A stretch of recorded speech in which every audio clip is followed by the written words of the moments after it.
Hello all, welcome back to the channel.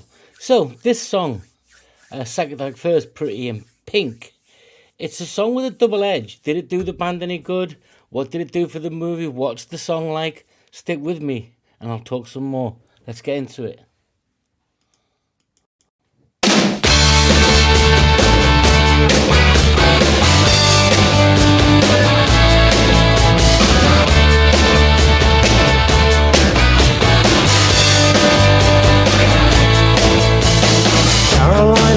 And it's raining all day. She loves to be one of the girls who lives in the place in the side of our lives where nothing is ever put straight. She turns herself round and she smiles and she says, "This is it, that's the end of the joke." And loses herself in her dreaming and sleep, and her lovers walk through in their clothes. So, Richard Butler's vocals here, him and his brother were in the band. This was first released in 81 from their album Talk, Talk, Talk. This is from the 1986 movie, which, if you know your movies and you're from my generation, you know this film. It's part of the Brat Pack thing, you know, the John Hughes, Howard Deutsch directed movies. But the songs actually got nothing to do with the movie, which is interesting, because that sometimes happens. So let's listen to more of the song, remember the movie for what it was, and we'll catch up in a bit.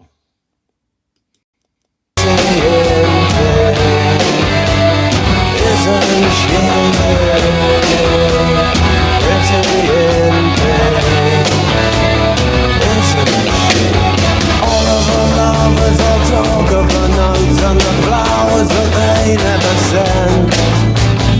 Wasn't she easy? Isn't she pretty and thin? The one who insists he was first in the line is the last to remember her name. He's walking around in this dress that she wore. She's gone, but the joke's the same. Pretty in pink, isn't she? There's a lot of folklore around this movie. That Molly Ringwald had taken the song to John Hughes and said, "This is really great, you should use it in a film." But the producer of Simple Minds, Keith Fossey, he'd produced the track for Don't You Forget About Me, which saved Simple Minds, by the way, from the Breakfast Club.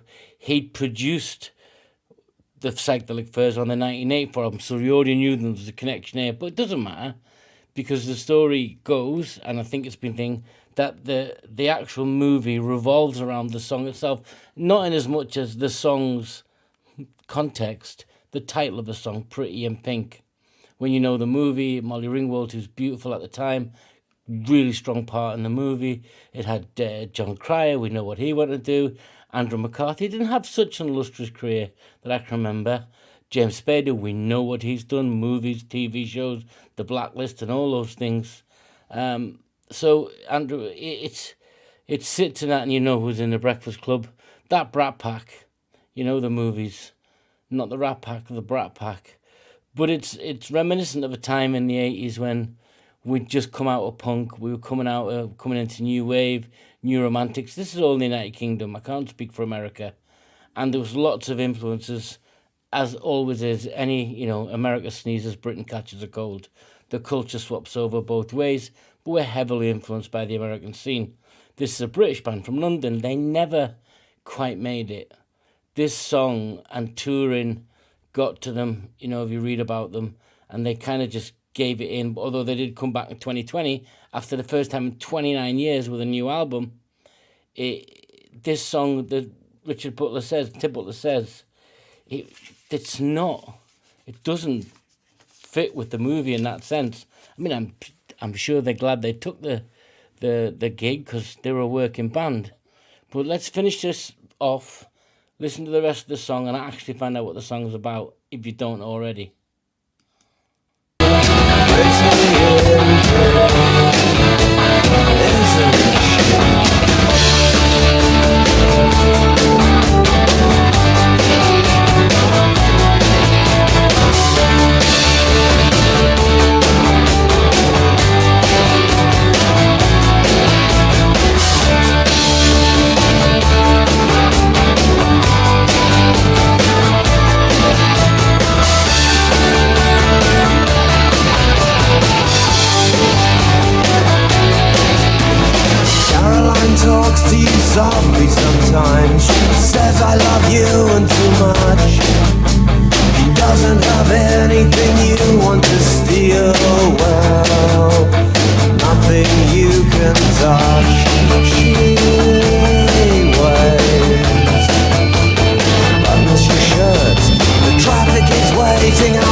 That's Pretty in Pink, Psychedelic Furs. Now, isn't it interesting that in that era, you guys and girls can remember it, the sax fitted in with songs when music changes. You tend to find these instruments until everything settles and then it moves on. That new wave, post-punk, the Police, all those bands, the bands in the UK that were coming out at the time, Jesus and the Mary Chain and Lloyd Cole and the Commotions and all those things, that, I've yet to get to those guys because they were stunning, Echo and the Bunnymen.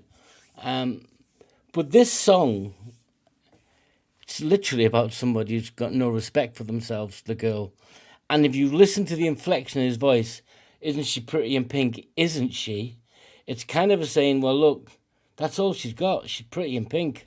Nothing else. Yeah, she doesn't have any self-respect. Nobody remembers her name. The last in the line, all those lines in that song are pretty damning of someone that lives that life.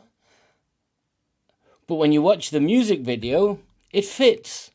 And it's very well done. And we took the flavour of the song and turned it into something that belongs to the movie, and the song doesn't fit at all with the movie in context. But it's a good song. It's found its place in music, movie, folklore, and it's good to them, and I hope they got a house out of it each. It gave them something, but it certainly didn't propel them into music. The status they perhaps were searching for as a band. Sad? I don't know. You take your chance, don't you? Anything you do, plumber, carpenter, car maker, music maker. But yeah, I still like that song. It still evokes me memories of that film, even though I was 21. It was still a good film to watch. But we'll talk about films at another time. But if you like this, if you like the Psychedelic Furs, if you like movie soundtracks, maybe you can recommend me some. There was OMD had been listed in this. Everything, there's a lot of backing music that had gone into this film. It was a lot of new wave post-punk music in the soundtrack. This was the premiere track the film was built on. Guys, I like this. I like going back down memory lane. I hope you do. Let me know if you do. Just click like if you like. Give us a comment. Till next time, take care, everybody.